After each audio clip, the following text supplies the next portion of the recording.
कल जुमा की नमाज अदा करने जा रहे ज्ञानवाफी मस्जिद के इमाम मुफ्ती बातिन नोमानी साहब और ज्ञानवाफी के सदर मुफ्ती यासीन साहब से मीडिया इस तरह बर्ताव कर रही है जैसे किसी आने वाले घटना का संदेश दे रही है। यह हमारे देश की मीडिया है या कोई फौज है जो मुसलमानों पर हमला करने की फिराक में है। मीडिया की पॉलिसी को समझते हुए भीड़ में मीडिया चोर है के नारे भी लगाए जा रहे हैं। आपसे गुजारिश है कि इस वीडियो को पूरा देखें और ज्यादा से ज्यादा इसको शेयर करें। सारे मुफ्ती है, सारे मुफ्ती। दोनों लोग हैं। तो मार लीजिए आप लोग भाई। देखिए खुद आशुतोष भैया चला जाए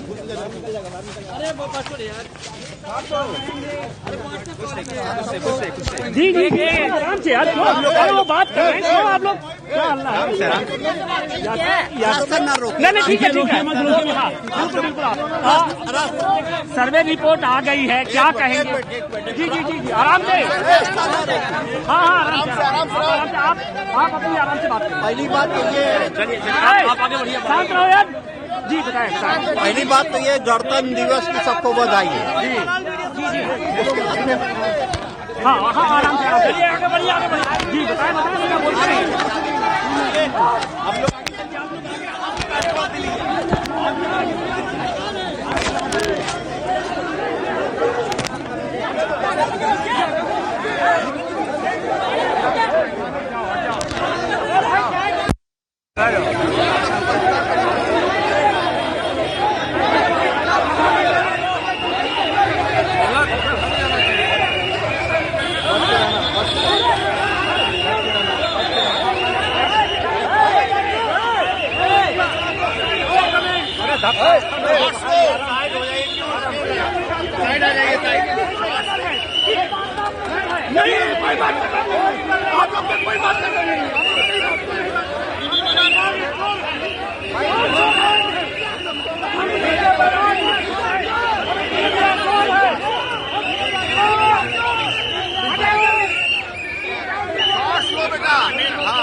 आशुतोष कहाँ है?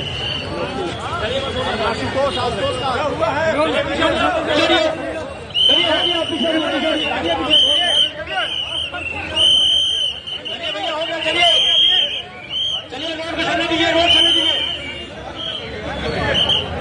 रुके दोस्तों, हम आपको बताते हैं कि ये हमारी कौम, ये मुसलमान बाज है या मुर्गी है। एक बाज और मुर्गी का वाकया मैं आपके सामने बयान करता हूं कि एक दाना आदमी का गाड़ी गांव के करीब खराब हो गई। उसने सोचा कि गांव वालों से मदद ले लेते हैं। वह जैसे ही गांव में दाखिल हुआ तो उसने देखा कि एक बूढ़ा शख्स चारपाई पे बैठा हुआ है और उसके करीब मुर्गियां दाना चुग रही हैं और उन मुर्गियों में एक बाज का बच्चा भी दाना चुग रहा है। उसको ये देखकर बड़ी हैरत हुई और अपने गाड़ी को भूल गया और उस बूढ़े शख्स से कहने लगा कि ये कैसे खिलाफे कुदरत मुमकिन हुआ कि एक बाज जो आसमान में उड़ता वो जमीन पर मुर्गियों के साथ दाना चुग रहा है।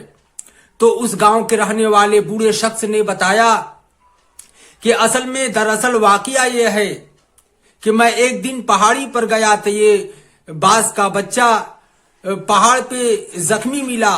मैं उसको उठाकर घर पर ले आया और इसका मरहम पट्टी किया और ये बच्चा सिर्फ एक दिन का था। तो मैंने इसका मरहम पट्टी कर मुर्गी के बच्चों के साथ, चूजों के साथ रख दिया। और जब इसने अपनी आंख खोली तो सबसे पहले मुर्गी के चूजों के साथ इसने अपनी आंख खोली और उन्हीं में अपने आप को पाया और खुद को मुर्गी का चूजा समझने लगा और इनके साथ साथ रहते रहते दाना चुगना भी सीख गया। तो दोस्तों, वो दाना शख्स कहने लगा कि आप हमें ये बाज का बच्चा हमें हदियतन तोहफन दे दे या तो इसकी कीमत लेकर हमको दे दे, हम इस पर तहकीक करना चाहते हैं। लिहाजा वो दाना शख्स अपनी गाड़ी को बनाता है और उस बाज के बच्चे को लेकर अपने घर आ गया। वो रोजाना अपने घर के छत पर से उस बाज को नीचे फेंकता था और कहता था कि तू बाज का बच्चा है, तू मुर्गी का बच्चा नहीं है, तू बाज का बच्चा है, तू मुर्गी का बच्चा नहीं है। और जो ही वो छत पर से फेंकता तो मुर्गी के चूजे की तरह अपने गर्दन को परों में डालकर और परों को सुकेड़ कर जमीन पर गिर जाता और जख्मी हो जाता। रोजाना ऐसा ही करता और रोजाना दिन में वो दाना आदमी उस बाज के बच्चे को टेबल पर रखता बेला नागा और उससे कहता कि तुम अपने आप को पहचानो, तुम मुर्गी के बच्चे नहीं, तुम चूजे नहीं, बल्कि तुम बाज हो, बाज। रोजाना ये बात कहता। एक दिन वो दाना आदमी उस बाज के बच्चे को पहाड़ के चोटी पे ले जाता है, बहुत ऊंचे पहाड़ के चोटी पर ले जाकर उस बाज के बच्चे को ऊपर से फेंकता है और कहता है कि तू बाज है, मुर्गी का बच्चा नहीं है, तू चूजा नहीं है। लिहाजा उसके ऊपर से जब फेंकता है तो पहले की तरह वो सहम जाता है, डर जाता है बाज का बच्चा और अपने परों को सिकोड़ लेता है और नीचे गिरने लगता है। और कुछ देर के बाद जब वो आंख खोलता है तो फिर देखता है कि अभी जमीन तो बहुत नीचे बाकी है। लिहाजा वो अपने परों को फड़फड़ाने लगता है और परों को फड़फड़ाने की वजह से जो अल्लाह रब्बुल इज्जत ने कुदरती उड़ने की बाज में ताकत रखी है वो इस तरह से थोड़ा थोड़ा उड़ने लगा। फिर उसने और जोर लगाया और ऊपर आया और जोर लगाया, उड़ते उड़ते ऊपर आ गया। जैसे कि किसी इंसान को अगर पानी में, दरिया में, समंदर में धकेल दिया जाए और उसको तैरने ना आता हो फिर भी वो तैरने की कोशिश करता है। तो इसी तरह से जो बाज का बच्चा उड़ने लगा, लेकिन कुदरती अल्लाह रब्बुल इज्जत ने उड़ने की ताकत उसके अंदर रखी थी और वह उड़ते उड़ते बहुत ऊपर चला गया, यहाँ तक कि उस दाना शख्स से ऊपर भी चला गया और अपनी गर्दन नीचे करके उसका शुक्रिया अदा करने लगा। तो उस दाना शख्स ने कहा कि भाई बाज, हमने तुम्हें उड़ना नहीं सिखाया, अपने तरफ से कोई हुनर नहीं दिया, बल्कि ये हुनर कुदरत ने तुम्हारे अंदर पहले से रखी थी। दोस्तों, मैं कहना ये चाहता हूं कि हम मुसलमान भी बाज की तरह हैं। हम एक ऐसे नबी की उम्मत में हैं कि जिसका कोई मिसाल नहीं, मगर हमें ये टीवी है, ये मीडिया है और जो हमें बता रही है कि तुम कमजोर हो, तुम्हारे अंदर ताकत नहीं है। लेकिन अगर हम अपने आप को जिस दिन पहचान जाएंगे तो हमें मालूम हो जाएगा कि हमारे अंदर कितनी ताकत है। लिहाजा अपने आप को पहचानने की जरूरत है। हम मुसलमान हैं और हम वही मुसलमान हैं और उसी नबी के उम्मत में हैं जो 360 हजारों पे भारी आ गए थे।